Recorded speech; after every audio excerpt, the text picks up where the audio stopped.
I've said it before, uulitin ko na. We will build and we will build better and we will build more.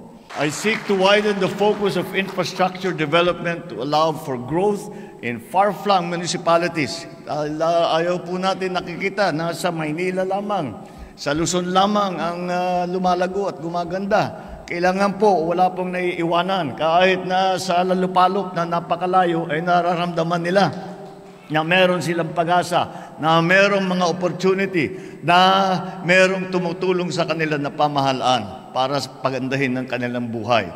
So we go to the underdeveloped areas of the Philippines, and this we will open up through the construction of roads and bridges as well as an efficient means of transportation, including the expansion of railway services and including connectivity and access to means of communication so that no part of the Philippines is outside of its reach. Pagbalik po ninyo sa Pilipinas, we hope to also welcome you to a new and upgraded Manila International Airport as we embark. Dahil sinimulan na po natin, dahil nakakahiya naman po, yung airport natin napabayaan na ng husto.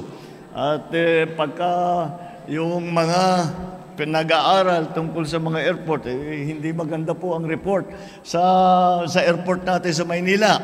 Kaya tayo ay kakalagda rin po natin. Meron tayo po 170.6 billion pesos na idadalhin para pagandahin ang ating mga passenger terminal, ang ating mga airside facilities, at saka mas madali ang paglipat mula sa isang terminal hanggang sa kabilang terminal, mula sa airport hanggang sa terminal ng bus para makauwi sa probinsya. Lahat po yan ay bubuhin natin para hindi na po nahihirapan ang ating mga bisita at ang ating mga balikbayan.